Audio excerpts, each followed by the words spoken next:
All right, folks. It is July 23rd with the fire station in Greenfield. We'll start the Public Safety Commission meeting. Let's see, agenda.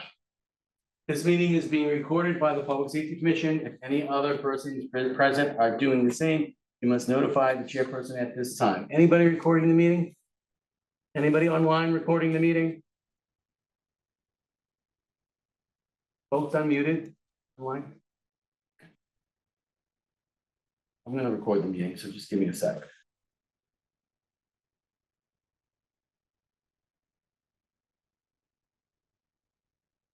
All right. I will call this meeting to order and do a roll call. The commissioners, Commissioner Braff here, Commissioner Burge, Present. Commissioner Dixon, Present. Commissioner Moscaratolo is here. We have a quorum. Excellent. I will move on to public comments.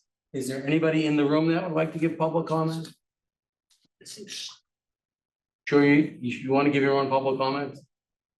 Anybody online want to give public comment? Please speak up. Going once, twice, 3 times online for public comments. It's like we have a quote and a dot. Are those actual people? Are they? Interesting.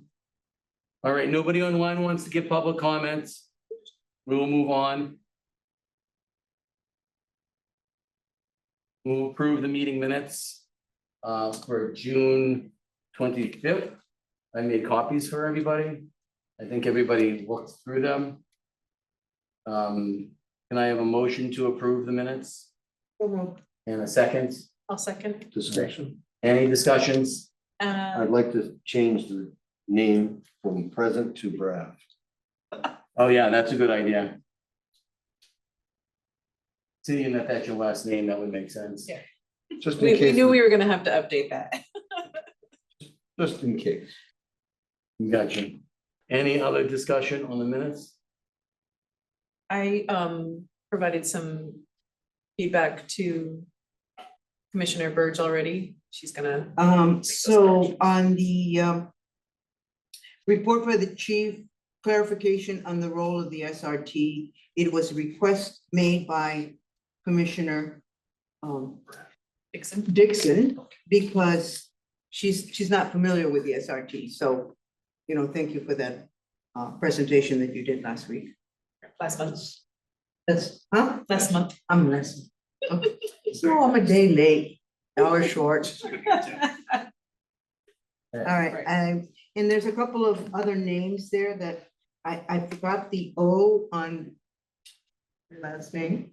No, not, yes, yours, Leonardo. Yes. Any other Minor changes. minor change? All right, so you'll correct them and you'll send them back out and Right. we'll get them to the city hall. As long as they're just minor spelling changes, Yes, we don't have yes. to review them again. Right. Okay, great. All right, so all approve the meeting minutes as amended? Yeah. Yes. When we get spelling corrections. Thank God we didn't give it to the police chief because it's a walking dictionary. All right. It's not bad. No, it is. He's an editor. All right, we will move on. Don't call them names. All right, we will invite AMR up. Again, folks that are coming up, state who you are, your company, for the folks on Zoom that watch this 3 weeks from now. They like to know names and folks, so we know who you are. We'll speak nice and loud so one can hear us. So I'm Patrick Leonard, I'm the Regional Director for American Medical Response here in Massachusetts. I'm Kim D'Angelo, the Operations Manager for American Medical Response. Welcome. The floor is yours. I have down general updates. You want to start there? Sure, general updates. Closed out June incredibly busy. We had just under 500 requests for service for the month of June. Knock on wood, July is treating us a little bit better. We're still running in the mid 300s, so on track to stay pretty average, but not as busy as we were in June, which is a plus. We do have a great story of great collaboration between the city that I thought you'd like to hear about. On July 7th, we received a call just before 7 p.m. for a 32-year-old male who fell while at home. The call was passed from the Greenfield dispatch over to our dispatch center. They had the wife on the phone for the EMT process. It was quickly identified that the patient was actually in cardiac arrest, and our call takers walked the patient's wife through CPR. They did CPR on the phone with her for 3 minutes before Greenfield PD and fire arriving, and then took over CPR. Within 6 minutes, our paramedic and BLS units arrived on scene for 2 more ambulances. They found the patient with shock below rhythm and regained pulses within 8 minutes of the initial 911 call. By the time they got to the hospital, the patient was breathing on his own. He was awake. He was doing much better. He was medicated. He was stable. So they got to Franklin just after approximately 7:10, so within 25 minutes of the initial 911 call. 8:17, Franklin called for a critical care truck to transfer the patient to UMass for ICU cardiac services. And last we heard, he's doing incredibly well and going home and has a new baby and a wife at home. So that was a great story, and every piece of it worked, from the call taker to the dispatcher to first responders. Everyone did great on it. So it's awesome when the system works. So that's a fun story to review. Yeah, it's great teamwork. That's what we need. They always refer to it as a chain of life, right? So every link in that chain has to come together for the outcome to be what we see here. And from the time the phone got picked up to the time they got transferred out, and in the middle with the collaboration of all the providers coming together in that scene, someone's able to, go home to the family and keep enjoying life again. So it was phenomenal to see the collaboration of everybody.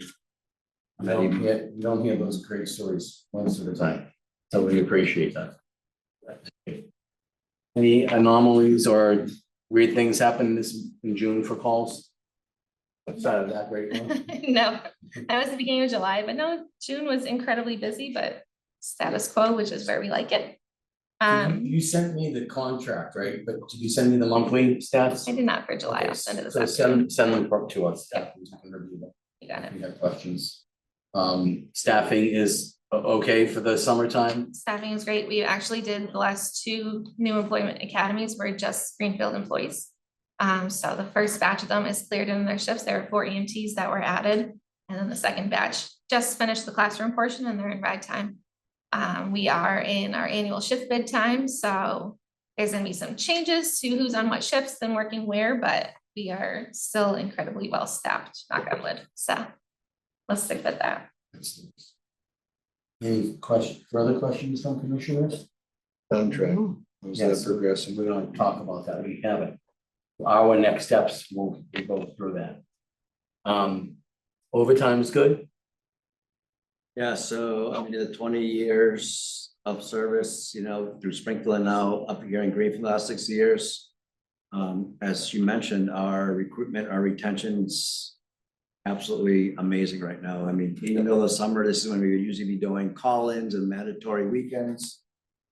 Again, knock on wood, that's not something we're doing anymore, so we're fully staffed to the core and creatively and with the fly cars coming in now, hopefully the medics will have a different kind of environment to, kind of grow in and really focus on their high acuity skills that they need. And that will just benefit everybody all around, obviously, and give people just a different perspective than just being on the ambulance all the time. So I think with those changes that Kim has made and some of the changes in the crew quarters, some of the scholarships and the classes we've put them through now, where they don't pay anything and then they commit back to us for 3 years at the medic level or 1 on the EMT side. We're seeing all that now coming together for us. So it's a good time for us. So where's the fly car at? It's gonna be out of the No, group. when is it, has it started?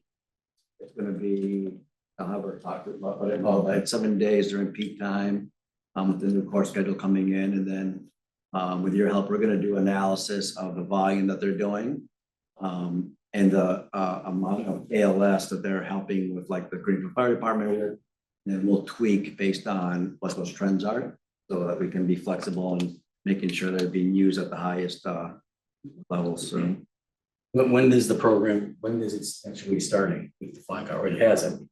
Have This we- is a big start. It started intermittently, but for the full bid will be the first week of September. First week of September, Yeah, that's when the new shift changes take effect. we just kind of tweaking it and trying it out, I guess, summer. Yeah, so the paramedics that are dedicated to Greenfield don't have much experience in the fly car environment previously. It's something we've done more in Springfield, so it's more games. It's not really a change in how they're handling calls, it's a change in paperwork and response and those pieces to it. So we're slowly kind of bridging it in, so they're all kind of getting rotations on it. Okay, good, all right. So we have some time, September is a good goal, gives you a month or so to. Yeah, so we give So- them the shift bid to choose where they're hoping to go. We give it to them for 2 weeks, so it's due back next week. And then we'll stay how we are for the rest of the summer, because people have already made plans on their current schedule, and then the first week of September, they'll all move the new shifts. Any questions on the fly car? Yes. Where is it housed? Where is it located? Currently or in September, Where will it be? it will be housed at our basement in Oh, Greenfield on where- Main Street How is it housed now? How is it? in Springfield, access? and we bring it up. Okay, so it's in Springfield, any access is at least 45 minutes away. Is that correct? No, we'll bring it up for the shift. So yes, to get it here is 45 minutes, but then it lives here for the shift. It's not going back and forth for calls. Alright. So you're putting it on the high call volume times. Excellent. Great, thank you, the updates. Want to move on to the important stuff? Do you want to hand Absolutely. those out to us? So commissioners, this is a copy of the contract. So last month you got information from AMR explaining what they do for Greenfield, right? This month we get the contract. We have till next month, we won't make a recommendation until next month's meeting, so you have a month to study this. I mean, if you have any, thank you, I'll just pass, yes, if you have any major issues with it, don't look at it, look at it soon and throughout the month. If there's you have any big questions, try to get them back to me way sooner than the date of the meeting in August. But we will be making a recommendation on this and voting next month, so just be prepared for that. Any questions on that? Will we have any feedback from the mayor? Our recommendation will go to the mayor. For this, positive or negative. Okay, but I'm wondering whether she had any negotiation. I don't think the chief and Patrick, you can answer. It hasn't been presented yet, has it? No, we will, Okay, so it this will was- after we, This will be negotiated after we approve it. yes, yeah, the mayor will always have the final say. Okay. We just, our job is just to give a positive or negative recommendation to it. I mean, if we have some major negative, then that will go back to them Okay. but the mayor ultimately will read it and sign it. with the So city. we're actually reviewing. Yes, Okay. review it Thank and you. be ready for a recommendation Right. next month. So thank you for bringing that. We appreciate it. Anything you need to tell us about it, or we'll just read it and No, so I mean, for the most part, it's pretty standard from the template and the contract we had previously. Obviously, we had met and collaborated with the fire chief and the police chief to review some of the stuff along prior to just make sure that the language was flexible and open to what we wanted it to be. So there are just some minor edits in there.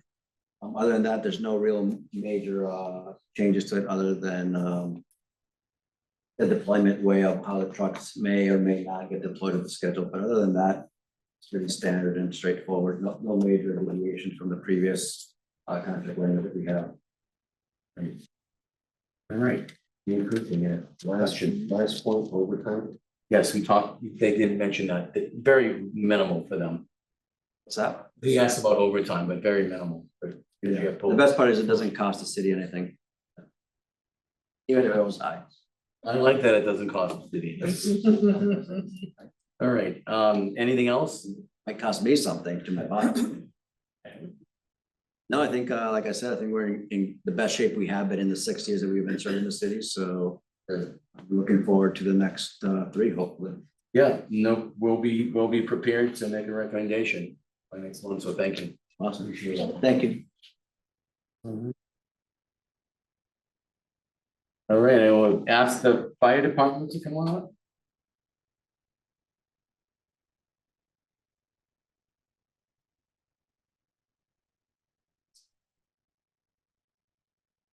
Good evening. Hello, hello, hello. No dog tonight, that's unfortunate. Yes. Bring mine, but he's a spaz. Mine too, trustee. Thank you for these. Just state who you are again for the Zoom folks. Yep, I am Bob Strand. I'm the Fire Chief and Emergency Management Director for the City of Greenfield. I am Peter McIver, the Deputy Fire Chief. Just gonna do a real quick update on a couple of bigger items to be aware of. Either next week or the week after, we will receive our, what we call a TAC truck. It's TAC, tactical truck. It's basically a large pickup truck with a cap on the back. That is going to be a multiple response vehicle, from drone to tech rescue to towing anything that we have. It is an item that we will own, insure and operate. However, Homeland Security has purchased the vehicle for the City of Greenfield. So we're thrilled to get that in service. And that should be the next week or two. In addition to that, the new ladder truck was ordered, and we go out for the final inspection on the week of the 25th of August. So we should see the new truck here probably the end of September, maybe October. So we're super excited about that. Some personal changes within the department. Badge number 82, Bill Taylor, Lieutenant Taylor, has retired. He had his last shift a few weeks ago. We wish him well on everything that he is going to do with his retirement. So with that, and with the unfortunate news we received about one of our captains, we had to make some movement. So we are having a lieutenant's exam in October, where a permanent lieutenant will be chosen. I'm happy to report, as of right now, there are 8 candidates that went for the temporary lieutenant's position. We had an interview process that went very well, and 2 lieutenants were chosen. The first one is firefighter Michael Cachet, who has assumed the acting lieutenant's position. Michael Cachet has about 10 or 15 years of experience on this department, prior call experience with an extensive training record and resume behind him. The next one is firefighter Will Streeter, is a second acting lieutenant. And he comes to our department from a career department prior, and a live-in houseman at a college prior to that, and he's been with our department for about 3 years. He is a great firefighter, and he will do a great job as the lieutenant. In addition to that, based off of the last captain's exam, we did move up an acting captain. Captain Kimball, who's in the back here, is our new addition to our day staff. He is taking the role of operations planning combined with the deputy chief that has shifted around some of the responsibilities that we've had that were shared with 2 captains. The deputy has some of the responsibility, and the captain in charge of operations and planning and logistics all rolled into one has a bunch of other responsibilities. So we welcome Captain Kimball. He's going to be a tremendous asset to us. And in addition to that, due to the crisis that we're going to be having with our staffing coming up starting next week, the mayor allowed us to implement the plan where we hired a new firefighter. His name is Alex Terrell. He starts the first week of August. He has some ambulance experience working with AMR, not only as on a basic truck, but as a paramedic basic truck as well.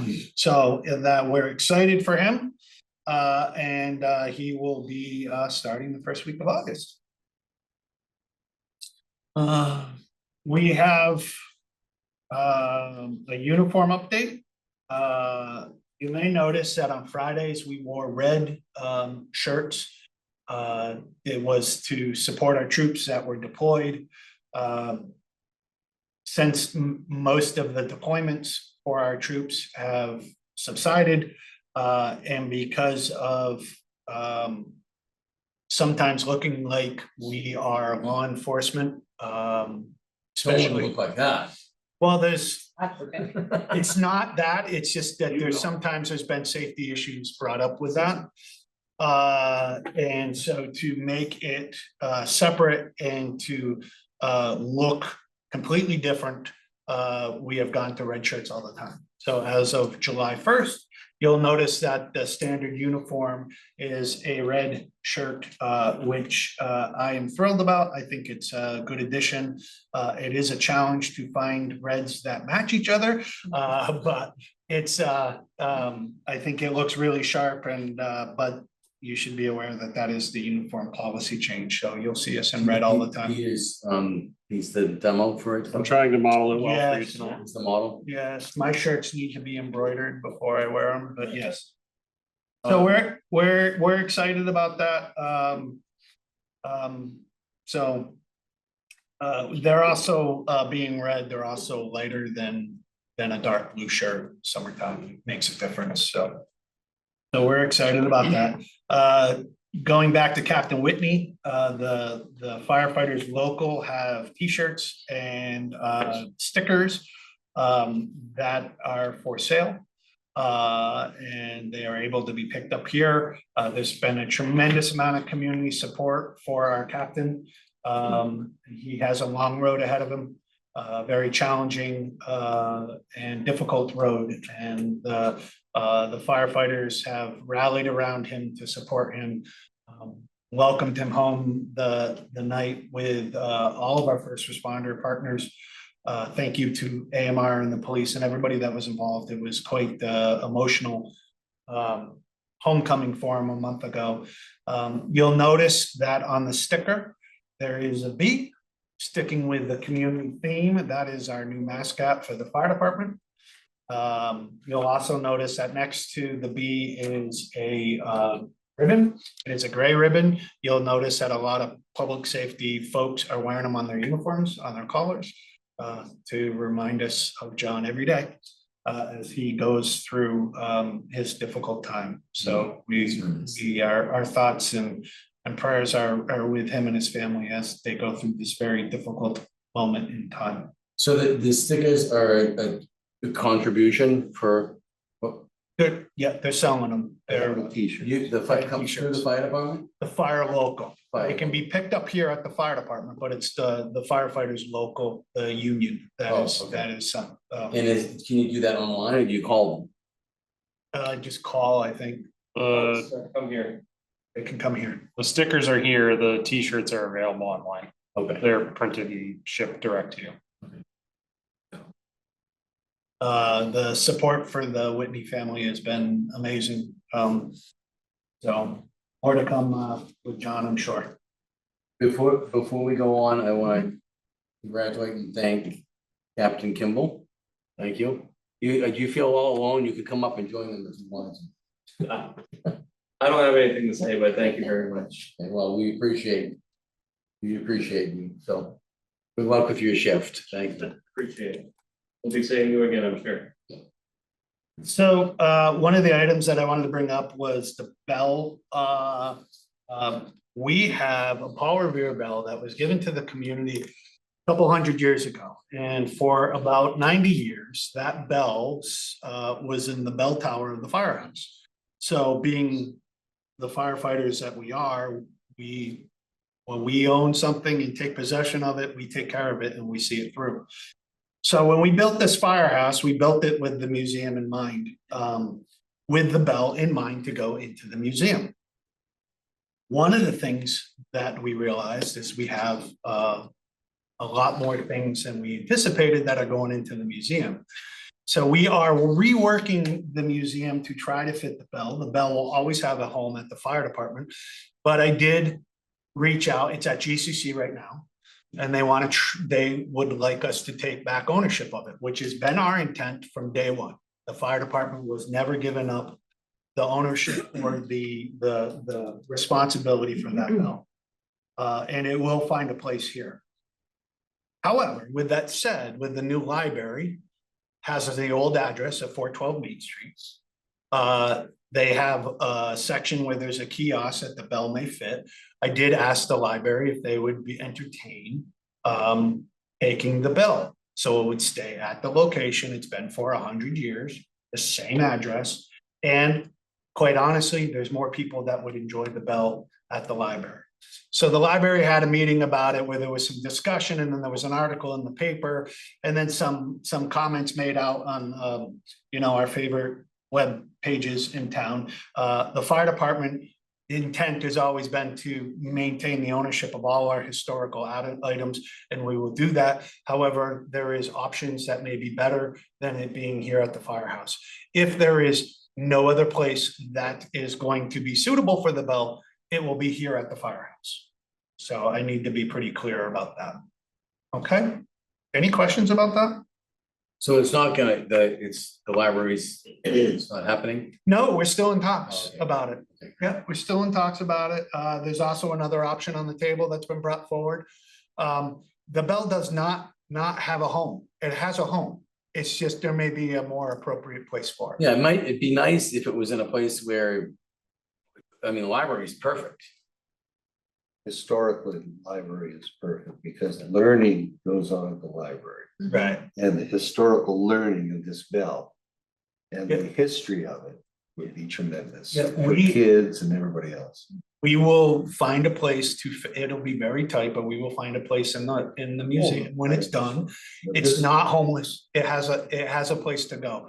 We're just trying to figure out the best. This would be a tremendous place to ask it to stay until the library says, well, we Yeah. need a new display Yeah. going in or something like that. We are gonna be working with GCC to get the bell delivered here, hopefully next week or the week after. Are you at liberty to discuss the other option that was proposed? I know. See how I did that? Not yet. I don't. Okay. That has a whole process it's gotta go through on its own, so. So one of the things that we could consider or could be considered as well is maybe only have it at the library for like a 1 year thing and then move it to, I mean, I don't know if you'd want to do all that and it's probably costly, Yeah. but you could do it for a period of time and then Yeah. house it somewhere else or. I like the Yeah, idea of but the again- library if it's on display. The one nicely. significant issue with the bell is that it was cast 200 years ago. Oh, so it's heavy. Significantly heavy. Yes, So there are some logistics around moving it, yeah, but it's not that it can't be done. It's Yeah. just, there's some work that goes into that. It's not light, it's gonna take some manpower to. Yeah. It's also in a very nice case that was built in town from Small Corp, who made all the displays for our coming museum, so that also adds to it. Yeah, and I will remind everybody that when we were talking about the firehouse, we kept to the promise of keeping all the historical items that we could. Some that we couldn't and that are still in storage and we're still trying to figure out, but we incorporated it in the design. The arches out here have the keystones from the old firehouse, the windows on the end are from the old firehouse. The engine, which was our top priority, the museum was designed with that in mind, so we have kept to our promise that we made from day one. Any questions about that? Does it have a historical blurb that goes with it? It does. It's at GCC, yeah. It tells all about the donation to the Wells family and, yep. Yeah, and how it went to a church and a school, and then finally found when they built the old firehouse in 1936, it was put up in the bell tower. And it sat there they took it down in the mid-2000s. They had to crane it out and get it out, and it was refurbished, put in a display case. It went on tour around Greenfield to all the banks. so it's already done it. Um, Yeah, And and it's and it landed at GCC, and GCC was always told the fire department will be getting it back. Okay. So, and we are very grateful for GCC showing it at their main entrance for years now. So, very appreciative of that. Last that I have before I'll turn it over to the deputy for some statistical updates. We have entered in a new agreement with Turners Falls Fire Department that will go into effect August 1st. Any reported building fire within either town will be dispatched as if it was in that other town. So for example, if Turner's has a reported building fire, Shelburne Control is going, who is their dispatch, will tone out Turner's and Greenfield at the same time reporting a building fire. And we will respond with an engine company out of here at the request of a building fire. If we have a building fire that comes in that it's a reported structure fire, our dispatch, after getting Greenfield going, one of the first calls they will make is to Turners Falls Fire, which is Shelburne Control, notifying them of a fire in town, and Turners will be started without delay with a ladder truck. So it's called the automatic aid. It gives us points on our ISO rating that we are judged on, which helps every taxpayer's insurance. With the difficulty we're having with recall amongst all departments in Franklin County, not knowing the availability of when our next companies are coming in, this is a critical move to make sure that we have at least an engine coming on the report of a building fire, not waiting till somebody gets there, then it's a fire, then they tone them out, and the delay, that's, in some cases, that could be several minutes delay. Our goal is to get another company going out the door right away. So it's gonna be a little bit of a change for everybody, but I think it's a positive step. It doesn't gonna have a minor financial impact for both departments. Because we will, if it's a fire and it's a confirmed, we'll have to do recall and make sure we're covered as well. If we're en route to a fire and it turns out it's nothing, the companies will stay available. If there's a fire, we're committed at that fire anyways, so we recall at that point anyways. So Greenfield will still be covered, Turners will still be covered, just like we do now. But this provides additional resources on the onset of a building fire in both communities. It's long overdue. So a building fire, are you meaning any structure? What's the definition of a building fire? Structure that has a fire inside the building. So a house, and any structure that has not a commercial Correct. building, any structure. Correct. Yep. So our typical fires we have are in our downtown area in large 2.5-story plus wood frame buildings. If dispatch received a report of a fire on the second floor, they'll start. If there's basically it's any structure fire. It could be a barn. It could be a house fire. It could be a commercial fire. It could be a fire at the hospital. It could be any fire that's inside of a building. Both departments will respond automatically. So if the fires in Turners, Shelburne will call Greenfield. They'll tone us out. Tone us out. And if it's a fire in Greenfield, you will call Shelburne. Yes. Yep. So it's just kind of automatic, like you said, automatic. Automatic. It's gonna, as soon as there's a reported building fire, both communities are rolling. If if it's in Greenfield and we show up to the fire and it's in control with Greenfield, you have it in control, will they stay? And it's still, Depends on the need.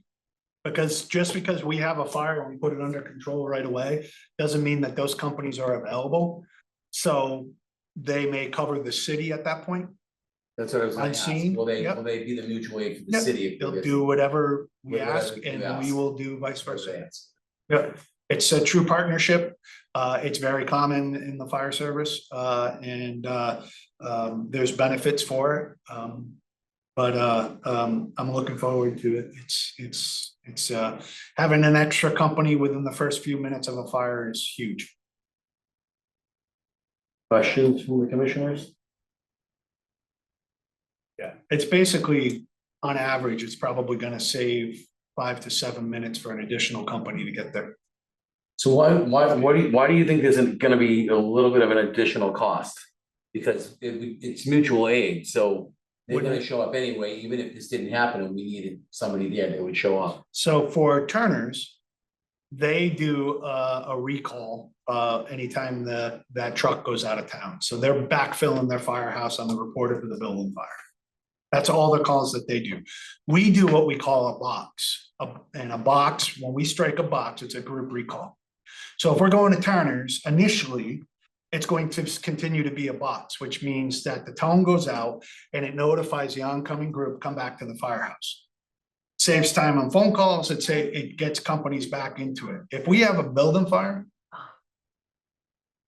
right now and we go to a box, folks are coming back to man the next piece to get another engine out the road, in addition to what's coming from Turner's. If we get there and it's a large fire, it's a fire in a room on a top floor or whatever that needs more resources, then we can do what we call an all-call, which pulls all the members of the department in. If it's any type of a fire in this community, we go to an all-call. This is just giving us additional resource that we didn't have before, working together. They help us, we'll help them. The biggest change to your question direct is today, if we were to go to Turner's, it would be they're toned for a house fire. They're waiting until they get on scene. Hey, there's a developed fire in the building. We would then respond. When this goes into effect, when the 911 call is taken, there's a fire in my home, both agencies are being sent at the same time. Yeah. So we're taking that delay period of us responding to Turner's away. But that may mean that we're starting before they've confirmed that fire. So that's where we're sort of incurring that maybe additional liability and cost. But they're returning the same favor. Gotcha. Yeah, it's costing them, it's costing us, but not a big sum. But what it does is we know we have another company coming, which there are times now that they go to a fire and, you know, it gets a little nerve wracking. Like, do we have anybody coming from anywhere? So what if we can't go because we're all tied up, or they can't go? Then it goes back to a regular mutual aid type of situation? Yep. The first priority for both communities is obviously their own communities, us being Greenfield and them being Turner's. When does this start? August 1st. That's excellent. Thanks for explaining it all to us. Yep. Then it goes into a broader conversation that we can get into another time, which is our alarm cards. We have designated levels that pull in resources on a chart that when we get to the level pulls in those resources. So you're not asking for like an engine, a ladder, or you just strike another alarm, it gets more resources.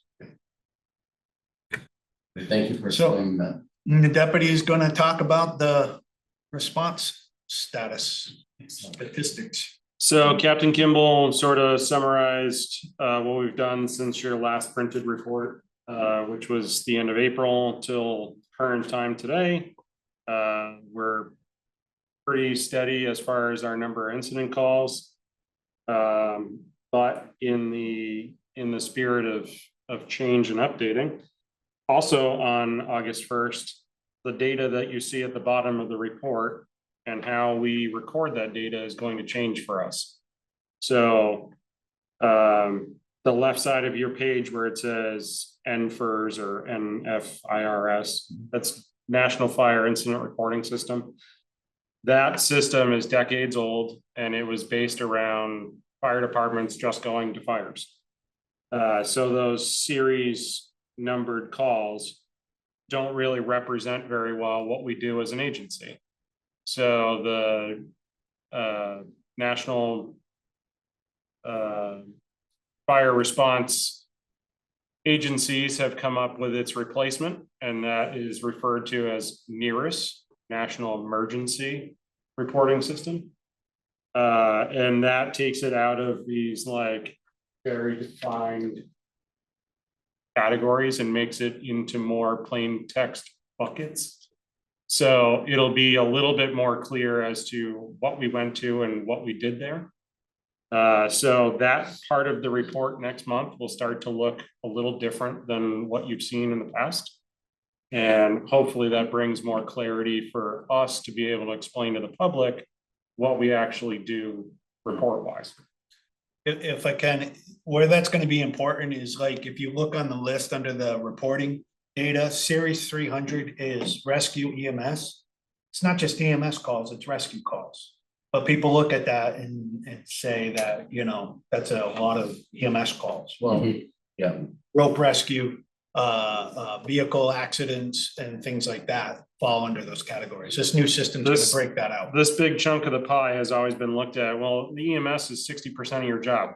Well, yes, we go to a lot of EMS calls, but that series 300 call, every motor vehicle accident is a 300 series call. So of that 528 in that pie chart, there's a good chunk of those that's a motor vehicle accident, not very well reflected in this data. So with that change, that's a national change from one system to the other. They're retiring NFIRS. That by federal mandate will be done by January. The state has instructed fire departments to prepare for that by October. The chief was aggressive with the fire marshal to push for an early acceptance, and we were approved for that yesterday. So Is this new paperwork also? In other words, report forms and everything else? our reporting software will remain the same. Okay. They've already made the transition. They've built out all the back end for us. It'll look very similar. There's just different categories for us to put in different information. But for the way that it goes to the federal database, they've changed how the public can view the information. So each department will be able to craft basically a landing page. So not only can we give you better reports, but we can also make that data available to the public. And then they'll be able to better see what we've done for a month or a year or whatever. I was just commenting on, is it seamless for the firefighters? It should be very We're making- seamless. making We, reports out so that it's easier rather than harder. yes, initially it may be harder only because it's something Learning different. curve, yeah. Yes, to get ahead of that, we put out some resources today to our groups. And they can start sort of going through our reporting platform has basically a how-to guide that has screenshots of how the changes are, like this is what you're used to seeing, this is what's going to replace it. So they can start kind of going through that and preparing for that change in advance. So we're hoping for a pretty smooth change, and we're hoping that down the road it lends to a better quality report. yeah, sounds like it will. It's gonna capture new data that we haven't captured before, like simple things like, you know, when did you get water on the fire? When did you ventilate? You know, there's gonna be more stuff within the incident report for the larger incidents that's gonna be captured, and it can be captured pretty easy. And as a matter of fact, our EMS and fire reporting software is now AI compatible. And so that's evolving, where they'll have a lot more opportunities to make sure that everything is filled in correctly with AI. It's unbelievable, the technology that's coming. Is it voice activated? So Yeah. if you're saying it over the intercom, the voice activation is actually writing it and saying. It water won't on- grab it off of the radio. Oh, okay. But especially with the medical reports, you'll be able to basically talk to it the same that you would have for your radio report. And it'll take that data and automatically put it into the various sections that it needs to be. Yeah, the future of that, especially on the EMS side, is they'll actually have recorders that will be on them. This is not that far down the road, where they'll just say, hey, I'm on scene with a 55-year-old male patient. Is complaining of X, Y, and Z, and verbalizes everything what they're doing on the call. And then they come back and puts it all into the report for them. And the technologies, the stuff that we saw in the conference we went to last year is amazing with what's coming down the pipe. Especially for the medical side, that's going to be huge as we continue to get busier and busier and the demands on the fire service continue to grow. Because that'll improve how fast we can turn a crew around and really improve our ability.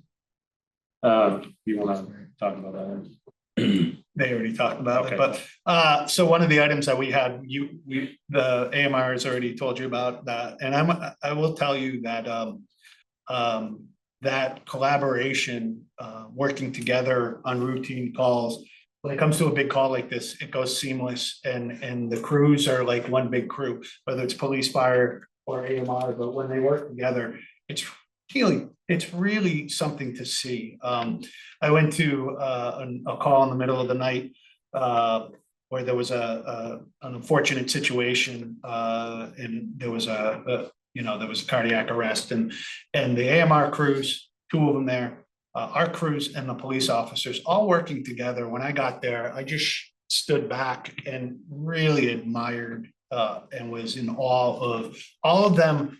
No territorial issues, everybody just doing what they need to do and working together. And you don't see that a lot. And to see it with these emergency services and it's pretty amazing the work that these folks do collectively. We do get told sometimes that, there's a lot of resources on scene. In a situation like that, everybody has a job to do, and to see it come together at a call is amazing. And in this one, they successfully saved a life, and it's not A the young first. life that was a new father, it's on it too, that's.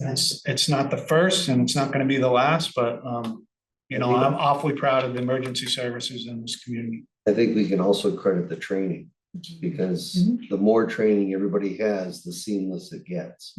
They're used to it. It's second nature. They go right in the routine, and that's it. And I have to credit the training and the people who do the training, because they're good. We're really happy with the partnership that we have with all three agencies.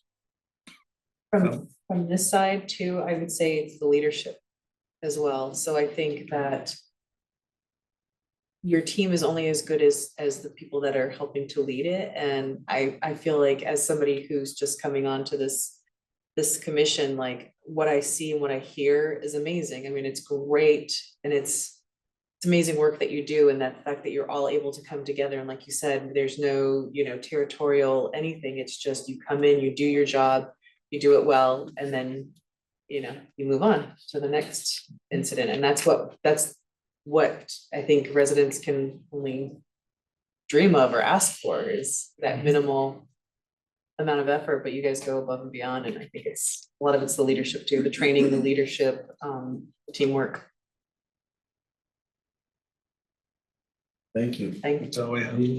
That's it. Thank you. Thank you. We'll invite dispatch up. I Yes. mentioned dispatch. I just assume that they're part of police and fire. They're really their own thing. So it's really 4 agencies that, because their work too, and making sure the help gets there. So I did not mean to leave. We don't forget about dispatch. Okay. She's all by herself. Sorry. You forget about them. Nope. I'm sorry, I just wanted to remind you, you said that you had those pins for us. Do you have them? I'll grab them. Okay, welcome. Hi. Let the Zoom folks know who you are, although we already know you. I am Cindy Hooker, I'm the dispatch supervisor for Greenfield Police and Fire. Welcome. Thank you. So for the month of June, dispatch logged 3,181 entries into our CAD, so we're pretty busy.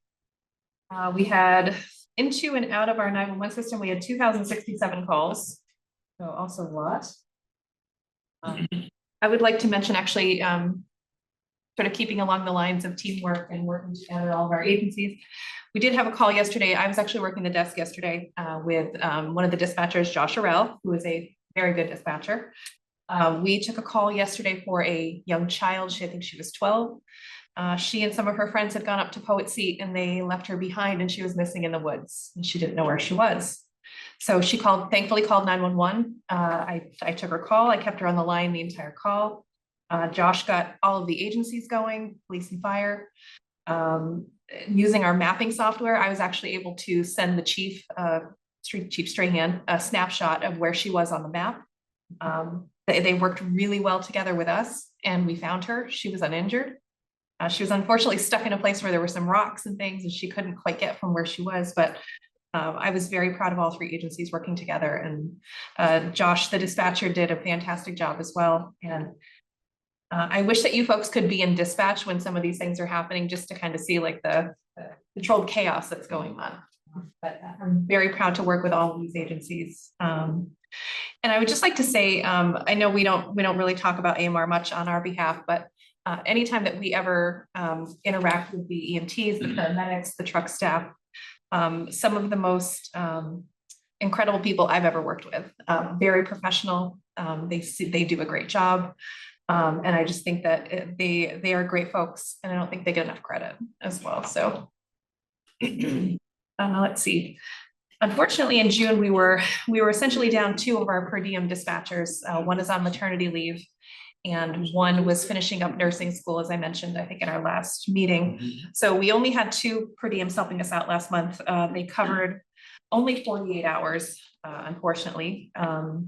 I covered 48 hours myself on the desk as well to alleviate some of the overtime.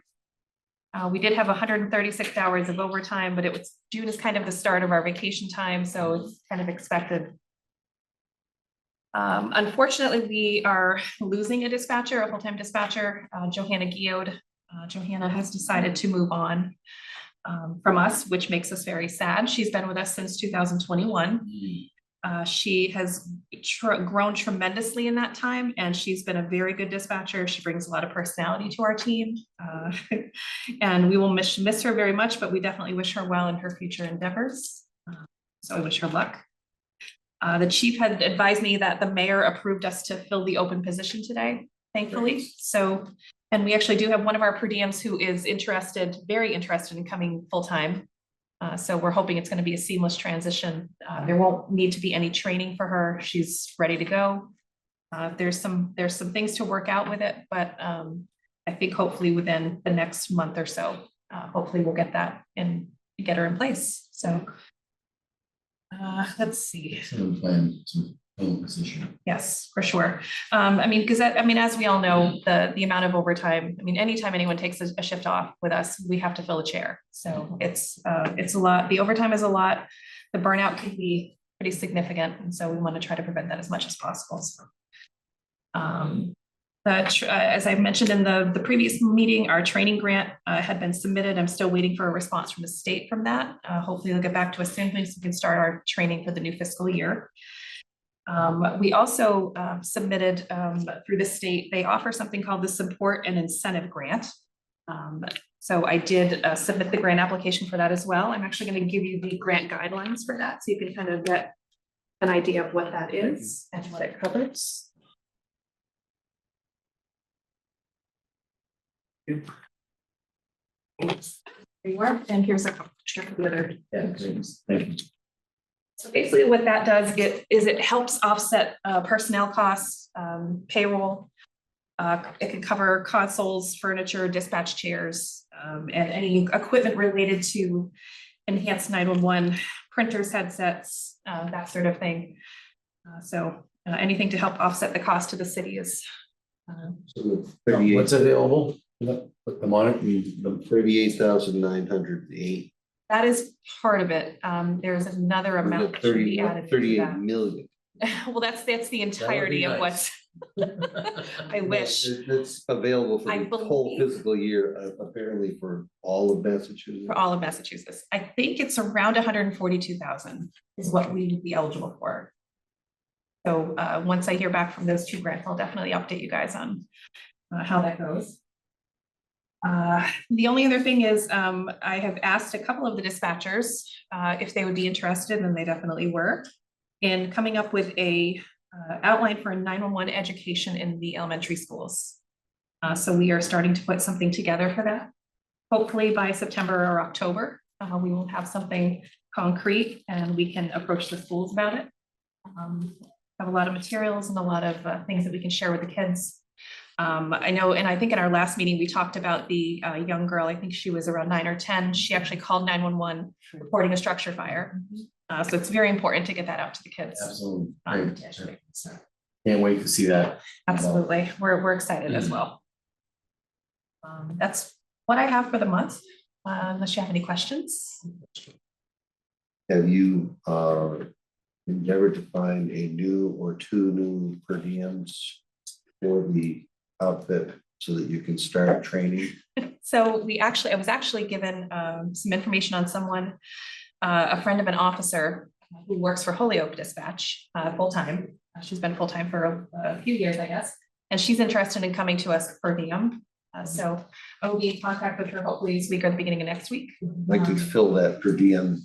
Yeah, we definitely need the support staff for us. Again, goes back to burnout and, so, and there are actually a couple of other, in anticipation of having, prior, we thought we may be losing a dispatcher. And so we had put our application process, we had opened our application.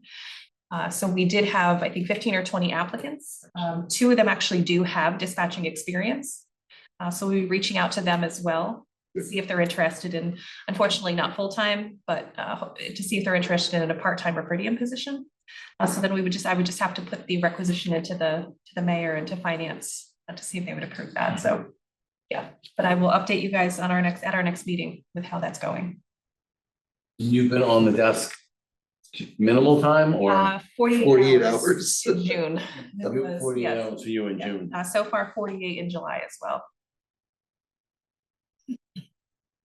So what does that work? How many shifts is a 48-hour? It's 6 shifts, 6 shifts. 8-hour shifts we do. 6 shifts. Yes. Hmm. Essentially, so per the contract, the dispatch contract, the union contract, I'm allowed to take shifts that are vacation or comp time requested.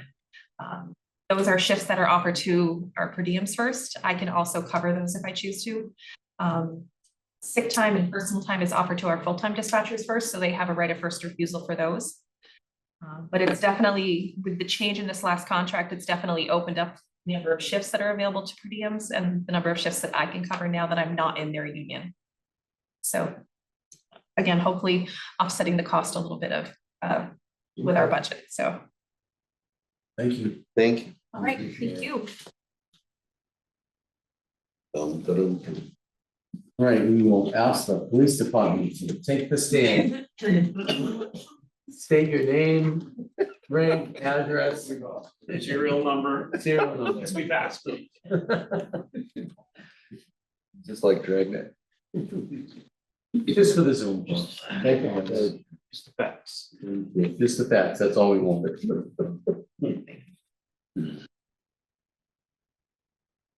Nice presentation.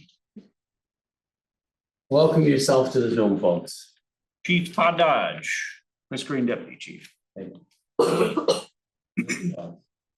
right into the stats for you. These are pretty consistent, 3381 calls in June, which was down actually 125. Time spent on those calls was 1,817 hours, which is up 286 hours. So the call, that just tends to mean the calls were a little more substantive. Ones that they were actually dealing, probably took a lot more time to do the work. Business district calls were up 24 calls from 300, which really is a consistent response downtown. We're all over the place. Is that some of our new people, Oh yeah, the downtown group? yep. Great. A lot of new people for the downtown group, but also new people, new hires. Everybody's. We didn't relent on in terms of doing foot patrol. So just because we have a business district officer, that didn't mean, we made it very clear, that didn't mean the obligation for the regular beat officers was gone to walk Main Street.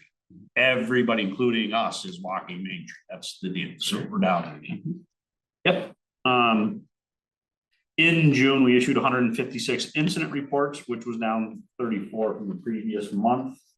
Accident reports, it was at 40, which is up 3. Arrest reports, physical arrests was 38, which was less, it's 15 less than the previous month. And citations were down 20 to 240. 240 citations in a month is still a pretty significant amount of citations. I added some stuff to this special reports page. We did put an offer out. So in the previous round of interviews, which I believe, Commissioner, you were on that, right? You sat in on The previous one, I think, yeah. yes. Okay, so there was an individual in there that we had offered a job to. So what happened was one of our dispatchers was selected to go to the next academy. That dispatcher didn't pass the physical tests to get in. Missed by very little, but missed nonetheless, and that's it. So we lost our opportunity. The academy actually has already now started. Their day one was this week. So we lost our opportunity to get someone into the academy this month, but we still have an opportunity to get William Scoville into the Boylston Academy. So in terms of geographically speaking, it's about the same distance from here. Yeah. You go to Holyoke or you go to Boylston, it's about the same. So we'll be sending him, all of that's tracking well. We got his medical stuff today. Everything's good. He's passing, he's tracking. He's a Marine Reserve Yes. right now. So It was active. he's in shape. I don't see any issues with him getting through there. So Usually Where, not. where was he, where did he come from? What, I'm just trying to remember which You one he know, was. ironically enough, Chris and I went to the academy with his father. Okay, so we didn't know that he till was we- I remember him now, okay. Yep, Yeah. so, and that was a couple of years ago, but he works actually at the casino right now. Yes, He did that's right. security there and does dispatching and stuff. But we will introduce him hopefully at the next one, if he's not in the academy, he Yeah. might be in the academy. Right. So he might Yeah, have- so when he He's gets used to back- going down near Boylston anyways. He can handle it, The yeah. casino's down that way. No, it's Springfield, Oh, okay. Springfield Casino. MGM. So I'm happy that was our next choice of people Yep, going through the interview process. yeah, pretty level-headed, mild-mannered. I think it'll work out pretty well, so. Great. What does that mean? That means we don't get any sort of return from that until probably April of next year. 6 months academy, 3 months of break-in. And then you start to determine whether or not they can do the job. That's what really has caused problem. That's what post has done for us. I'm not saying post is a bad thing, but that's certainly one part of it that is relatively debilitating for us because it takes 9 months to even see if they can do it. It's So they're paid full-time the whole So time. you're investing 9 Lot of months money. to find out whether Yeah. somebody's Gone are the actually. days where you could work them for a while on a reserve academy. And see if, and vet them that way. You can't do that now. So it's tough. It's hard for communities like us. It's hard.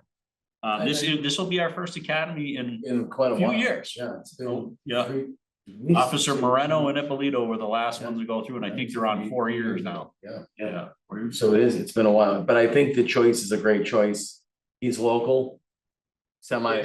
Local-ish, a lot more local than some of the other people that we interviewed. That's for sure. And, so he's kind of part of the community or his close ties to the community. And he has, not policing experience, but some experience. Yep. In his field that he's in now. So, I mean, odds are, after the 9 months, we've made it the right I think we'll investment. be- Mhm. Yep. Good call. Good update on that. Main Street substation. Good one. It's almost, it's open. open. It is open. Open. So I had Wait, sort of. I'm gonna fall off my chair. Yeah, well, I kind of made a rule, we're shooting from the hip a little bit because it's new. I just went and put together a policy. It has to be formatted correctly. The deputy chief took it to another level and then the Lieutenant Haskins, who's our accreditation officer, will put it in its final format to go into our policy. So we will have a policy for the substation.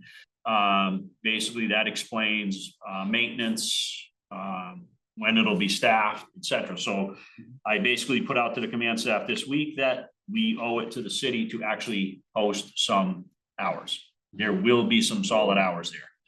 What it won't be at first is many. We're not gonna do a lot of hours, meaning we can't make a promise of people being there 16 hours a day. Sure. Okay, every single day. That's not gonna happen. The downtown business district officers, that's their home base. Well, we don't want them sitting in it all day. They have much more to do in the downtown area than sit in a substation. But we owe it to the town to let them know when some person will actually be in there.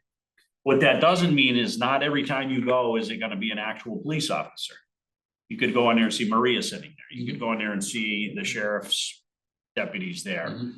Our patrol officers there. Zoe may be there, our business district officer, but it may be manned by a normal beat officer. What we're going to do is make a promise to have open hours and we'll be there. Somebody will be there. So we're setting that up now. Have you determined when the pretty busiest close. times are? Well, we're looking at right now to get started, which is, I absolutely certain it'll change, but we're gonna get the ball rolling right now with. Because we gotta move a lot of stuff around, is Tuesday, Wednesday, Thursday, between 11 AM to 1 PM, we will have absolute hours there. People will be there more than that, No, but we will have absolute hours for now there. That's just a starting point, and we're gonna talk about this as we go. The more we can man it, the better. We've never manned one yet, so we gotta kind of start slow. even if you don't man it, you know that if they're not there, they're in they're over the downtown What area. the public needs to know is there is the push button on that substation that does get you directly to dispatch. Great. And they can So see can you. push that, they can push that. Absolutely, so It's that like a right call now is box. working, it's a call box, you There you push go. it and you can hear dispatch, and dispatch can physically see you standing in front of that call box. So all of that stuff is working. Look neat. So when you gave me the code, right, you never told me about that little button. So Did you I press pushed it? the button. Sweet, Yes. who'd you talk Can to? I help you? And I said, well, I It's guess I working. didn't have, I wasn't briefed on this one. We, again, we go back, we'll thank central maintenance, we'll thank IT, they have, pulled out all the stops to get all the stuff we needed in there. There's still little tweaks like everything else, but it's coming along really well. We are in it, and I'm happy to say that. There was a meeting, the GBA hosted a meeting, sort of a roundtable discussion relative to the substation.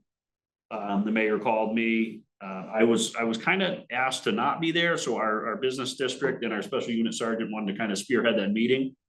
They met with Hannah from the GBA, as well as several business owners and other interested parties. For the most part, the report I received was the vast majority gave really positive responses relative to the substation.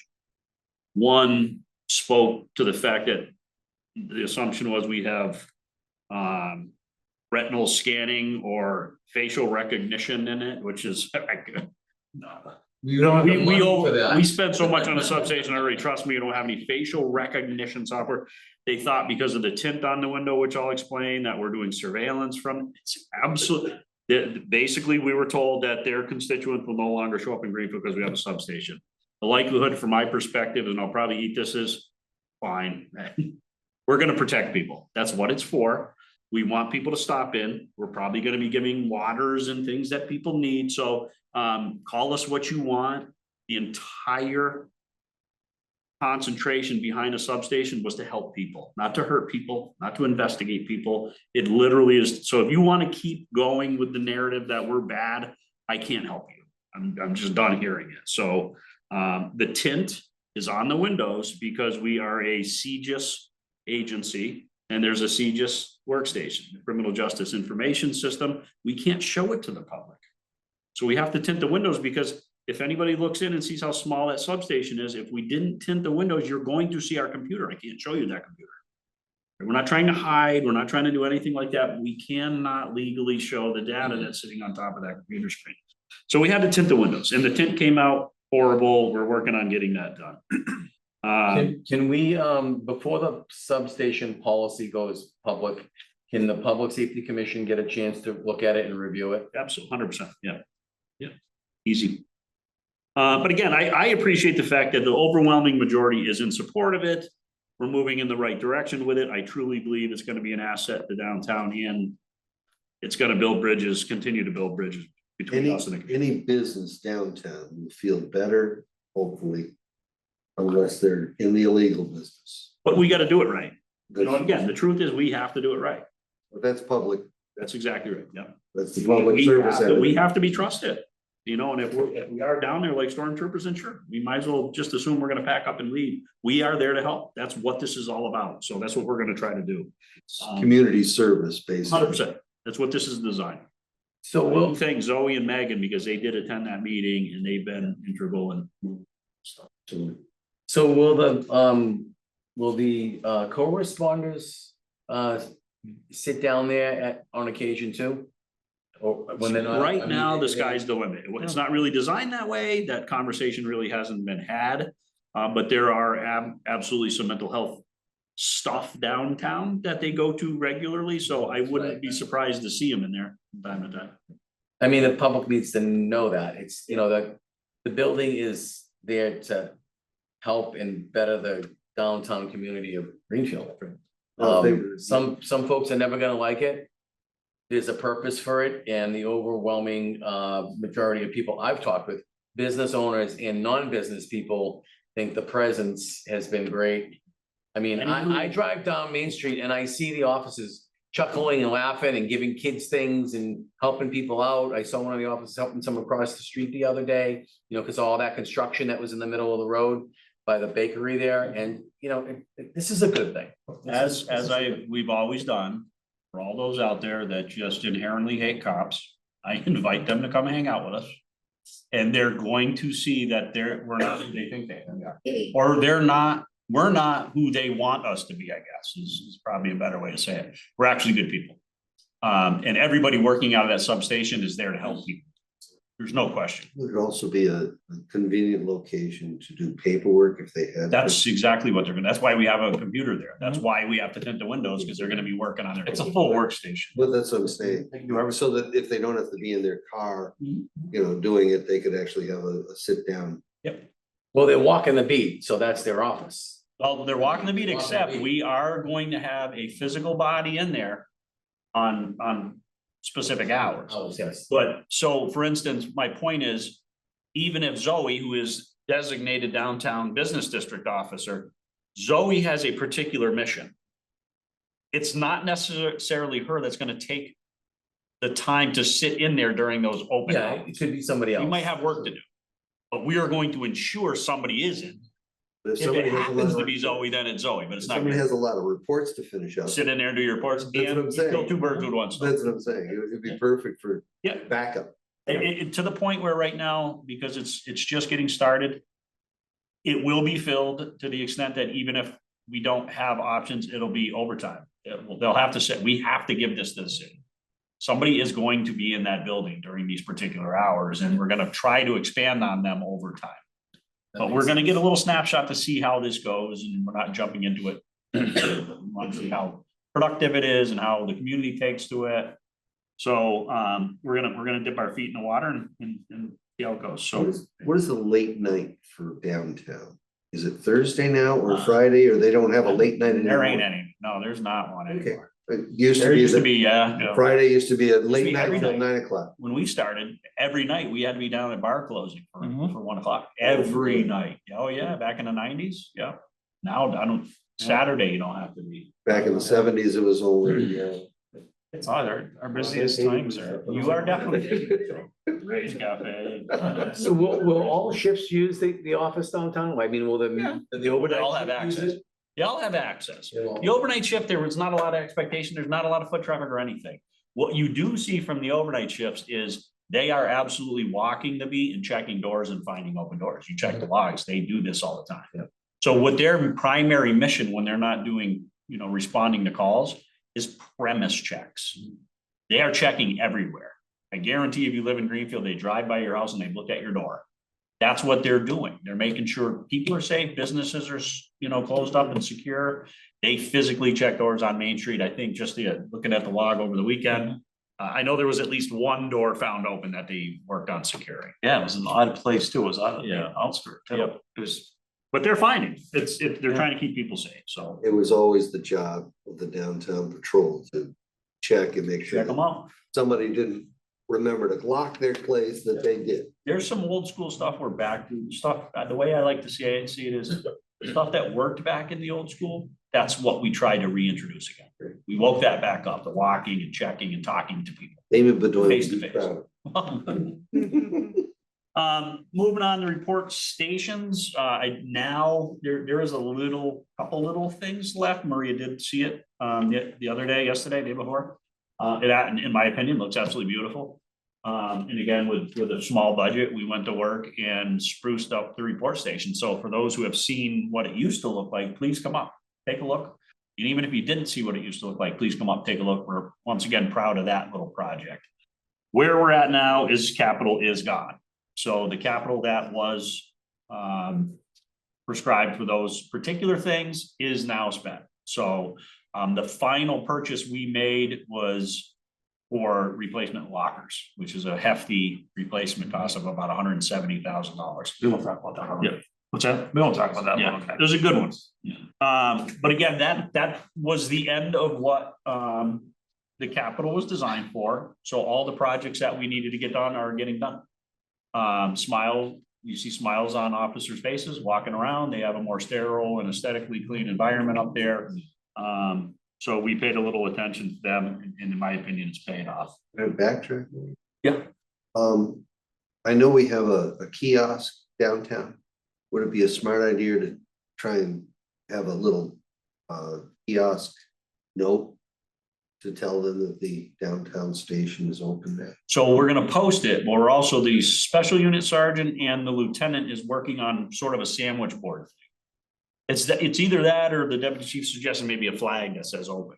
Something is gonna go out there, something visual is gonna go out there to tell the community. I'm just saying, stating the hours Yeah. at the Yeah, start. it could happen, yeah. On that screen, I don't know. We don't what- have any money left, so we don't have the tech. Oh, I didn't know. Buy me an iPad, I'll get up on it. I didn't know whether the town, I don't know whether the town actually could do that. They That's all might I'm be, saying. no, it's a good Just thought. looking into it, the Oh, town might be able to marquee. scroll it in there. On the kiosk, on the common. On the Yeah, top. that's all. Gotcha. You know, I mean. No, anywhere we can get that, yeah. It's the most seen place. Yeah. We'd be happy to put it on our sign out front. Okay. and See that's- that? Kiosk is open, police kiosk is open. No, the kiosk is what tells you the police. On the kiosk. It is kind of a The kiosk. fire kiosk, the police station is The open. the closet is open. It's a cabin, that The cabinet. cabinet. Okay. Thank you. I'm sorry. No problem. Moving on to cars. We're in dire straits right now with cars. We continue to plummet. For example, car 9, which is one of our marked units, has left the building. It is now in Marlboro because it's awaiting trade-in towards one of the 3 that we're purchasing. Car 9 was blowing oil everywhere and it wasn't worth fixing, so we got that down there. In the meantime, car 5 just had about $1,800 worth of work done on it at Ford, only to return directly to Ford while they were driving it out because the muffler fell completely off. So that's circled right back to the garage. Car 8 has a ton of mechanical faults that Ford is trying to diagnose right now. And car 11's motor is completely dead and needs to be replaced. So what I've had to do was preemptively approve any and all cruiser maintenance costs regardless, because we don't have any cars. So they are thankfully replacing the hybrid motor in car 11 because it's a recall issue. We're getting that for nothing. But That takes forever. timing, Takes forever. yeah. So right now, just in what I'm telling you, that's 4 of our 12 marked cars down, or 4 of our 11 marked cars down. And some that aren't down are just barely on the verge of staying not down. So they're in tough shape. So they don't want to donate any from the lot? I they would have now? love those, yeah. Love those, but again, we appreciate the city's support. We are getting free, but again, it takes a while. We're talking September, October.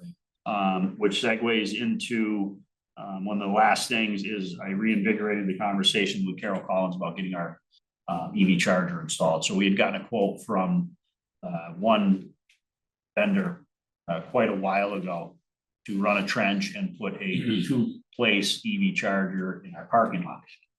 So that discussion has started again. We need to get that in place in anticipation of the arrival of our truck, which is an electric truck. Or we'll be down here at the fire station getting charged. It's exactly right.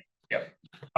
Last thing with actually not the last thing, in discussion, going back slightly about something to do with the substation. I talked with the mayor the other day and we'd be happy to hear that the benches are going back. I'm being facetious. They are going back and it's actually not a bad thing. Where they were before facing the sidewalk, people made good points and I agree with what they're saying. My words on this have simply been parks are for parks. Parks are for recreation, not sidewalks. So what they're doing is they're actually turning the benches around, putting them down at the bottom of the hill into the pocket park. So they're not going to be right on the sidewalk. So, I mean, people are already laying back in that area and things of that nature, but it's been far more orderly there since we moved that stuff along. And the same individuals sort of congregate in the park, and that's fine, it's a park, we don't have any problem with that. Hang out in the park, so benches will be going back there. Lastly, and I promise this time Well, for a this. lot of the issues stem from, we didn't have a downtown business district officer at the time. Yep, You know, so things, everything combined is making the situation better. yep, You know, I mean, we It's a didn't have collaborative. substation, we didn't have downtown officer, so, you know, And a liaison. yeah, in a liaison. So, I Liaison, mean, it's just gonna So get, which, it's gonna get which, better. which brings the point, the person that approached the mayor. He was the one that I recommended to go into the meetings that they have on the unhoused, for the winter Yep. hours or whatever. And they have gotten to a point where they're feel more comfortable talking to folks, and he just said, why don't we do this? Well, you know, why don't we turn the benches around and stuff like that? It's a good idea. Yeah. In fact, I was talking with Zoe the other day, and I will take her opinion on what's going on, because we are putting her, basically, her forte is downtown. And she's not opposed to more benches. In fact, her theory is if we flood downtown with benches, then people will actually have a place to sit. Right, so, again, it's just another way of looking at it, Yeah, Instead of sitting in their car. or not, just not having a place, you know, again, Not having if a she's, place. put them everywhere. And then they won't necessarily congregate in one specific spot with benches, so is the bench, again, it's just a discussion to have, it was a good thought, sure. I mean, it's not that benches are evil, you No, know, it may just be I the like simple, fact that people who are shopping could have a place to sit, absolutely. sit and rest. So she has a different take on it, just flood Outside. downtown with them, and there'll be no shortage of benches, people can sit everywhere, so that's not a bad point. And these particular ones, like I said, they're just turning them around and they're putting them in a park, perfect, who's opposed to benches in a park?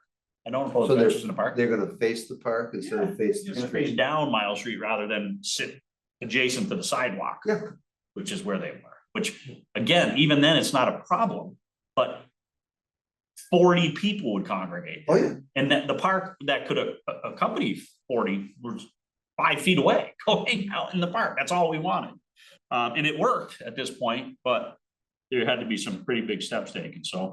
Lastly, I had reached out to the new DPW director, Paul Newell, new DPW super, and as you know, for those who don't know, Colleen Georgiou, who was animal control, we have now entered into agreement with the sheriff's department. The sheriff's department's gonna handle all of our animal control needs.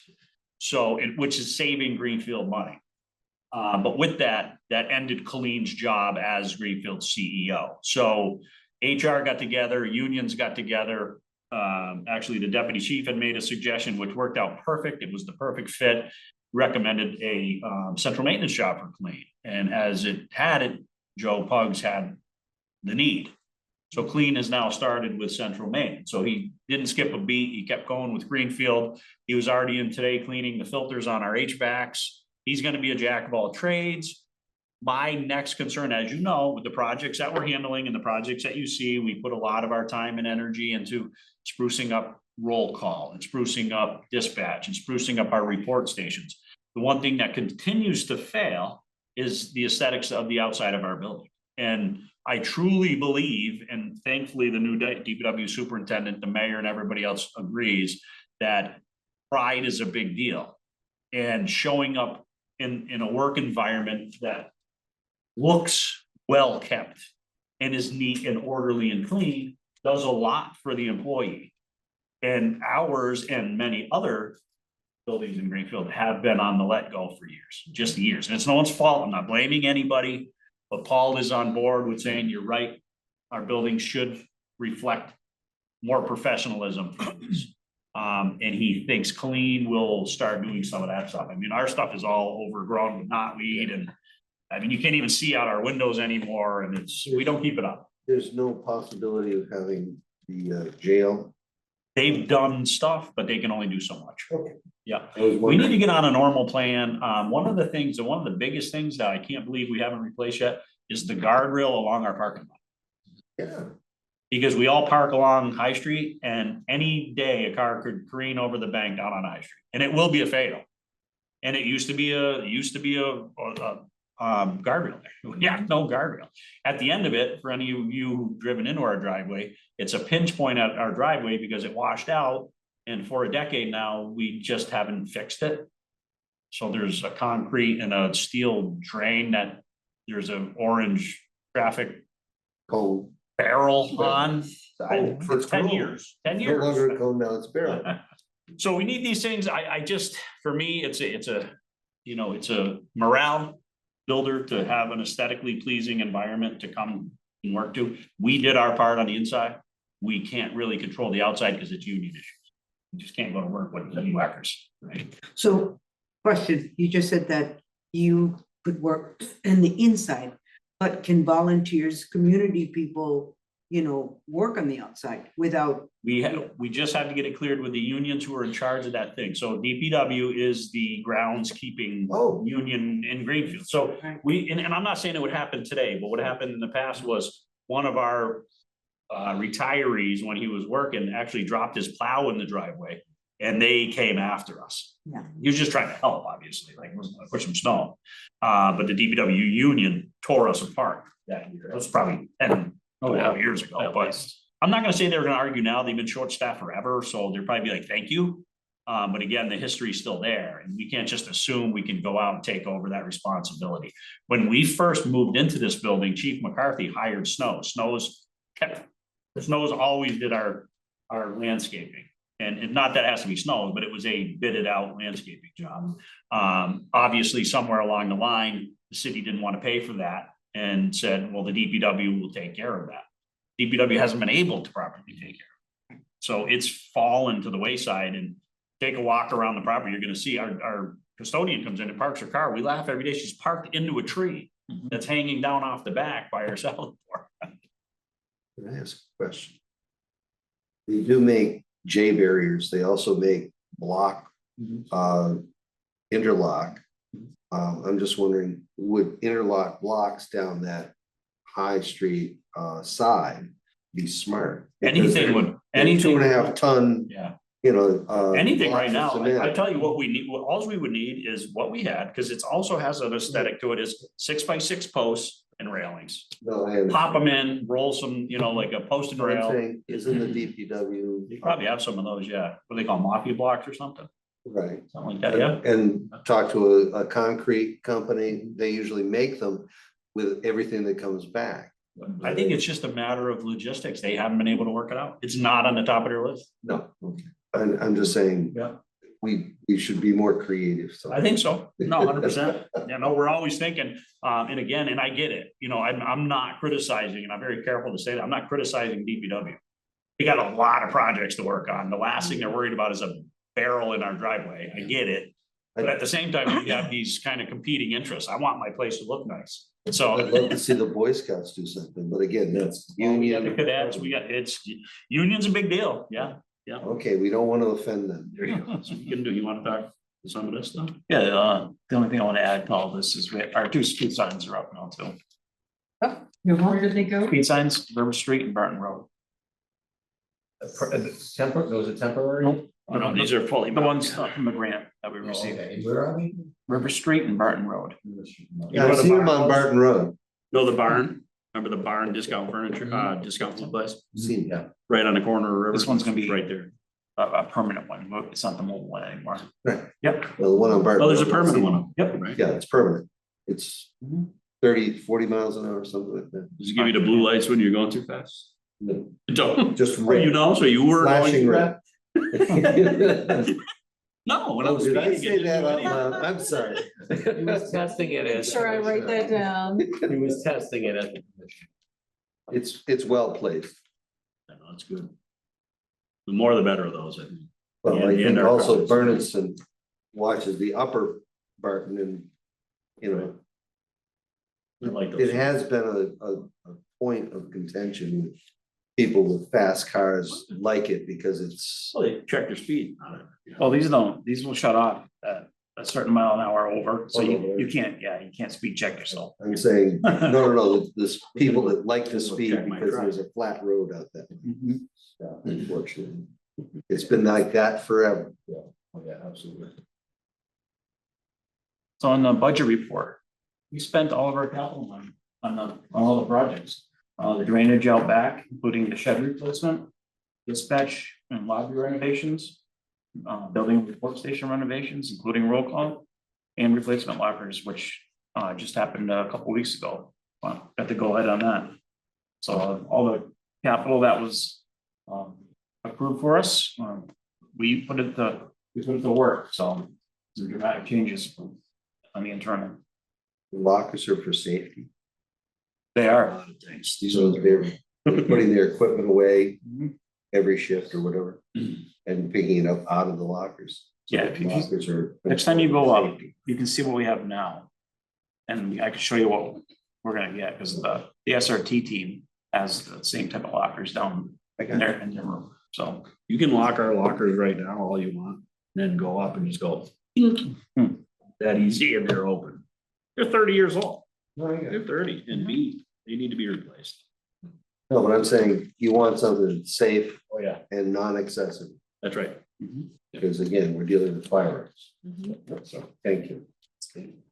A co-response activity, our new co-responder, I'll have her come to the next month's meeting. You all can meet her, Christine Barthen. That'd be great. Yeah, she's a strong personality. She'll fit right in, so you can hammer her. You know, she's easy to talk to, very energetic. I know her Yeah, from Shelburne, I forget where she's, no country. I'm not sure. But, her and Catherine, Catherine's been on vacation, but Christina's been on her own for, I think she only had maybe a couple of training sessions with Catherine, because when she was doing her program for a degree, she would come in and do a work study, so she already had some experience coming into it, so. Does she have a master's? now? Masters. Yeah, that's what I'm saying. I think it's the same person. Yep.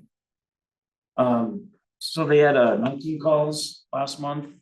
With the call response, 6 sections, 1 diversion from the ER and 1 summons. No injuries to anybody. Yeah, it was down, is that down for the month? 19?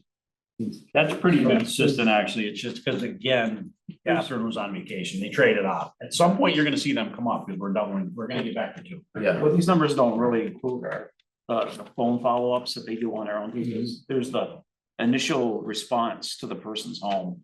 But then they take it like 10 steps farther after that, with follow-up treatment plans and all this kind of stuff. So you say only 19, but it's probably double and then some, because of all the extra, calls they're making and setting these people up for success. They're also going on many other things with the departments that, we're joined together with, but not all of them result in what they're gonna call a call. But they're still talking to people, they're still interacting, they're still adding a valuable part to those calls. They're just not checking a box that it was a call. So 19 is definitely not a good picture of what's really. no, it just seems a little lower for the. Yeah, I think it's down because of vacations, yeah. Yeah. That'll come back around. Any questions, anything? I think that for me, I think you took a capital budget. And a couple of years ago, you had the capital budget to renovate, do some renovations. You took that and you did. The amount of work you did with that capital budget, that was only for 1 or 2 projects or 1 project, is just phenomenal. I mean, you really took that budget and you stretched that thing to the. Yeah, well, I tell you, we. Degree. If there's somebody that's cheap that I know who can find a good deal, he'll miss sleep over it. Put together, we're submit going grants. to save money. Yeah, we're gonna pinch pennies. Kudos, because you really did stretch. If we can't get the pennies numbered to where we want it, we just do it ourselves. Because we're too stressed to pay. Great job. He says those words about me, but I tell you what, we'll talk offline about. I mean, the renovation of Commissioner, it's just, I mean, initially what it was set for and what you've done up to this point is just amazing. So very- Appreciate, no, it's much appreciated. We're super proud of it, honestly. We want everybody to come up. You guys haven't, Maria, you gotta come up. Yeah. We're trying to peacock here and nobody's coming up. Next time you're up. so, what I wanted to say. Doesn't she work? She's not showing up? She doesn't hit send. She forgets sometimes. Technical By the difficulties. time I get to say anything, it's gone. That was strategy. That's the plan, Marie. I just gave you more I know, provisions you than a did that keeper. to me. I reviewed the tape last, and you did that to me last meeting. I don't So, like- Hush, I don't like that you're just catching on. hush. So do you have something to add or not? I did. I wanted to You say, forgot. yes, I forgot. The commissioner said about the grants that, you know, you're always looking at grants to augment, to get these things done. And I know it's a lot of extra work. So thank you for doing that, taking that extra time and looking for those grants that plug in, you know? So that was a serious. Any other Um, questions from, or statements from the commissioners? I was worried about the cost of the lockers. Now I understand why they cost what they did. Because they have to. Well, that was be another secure. finagle mission, so it Oh, was, yeah, there was I don't know how he did it, but it was actually 10,000 more than that, and they weren't taking the lockers out. So he, that was it. He said, then that's it. So the guy calls back, and says, well, I got a different deal.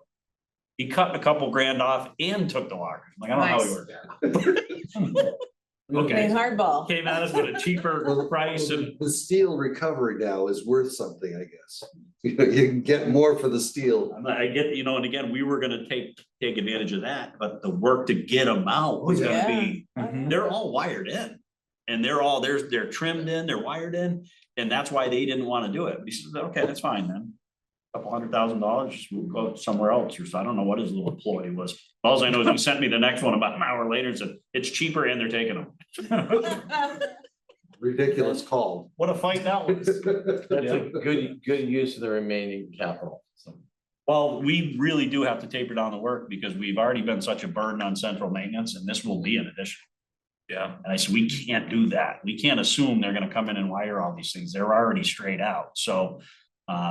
The job entails that the company will have all the whips, right? They're running all Yeah. whips, and we just do final connect. Right. That's all we gotta do, which is much easier than what it started out as. Yeah. So there's monitoring of the lockers also.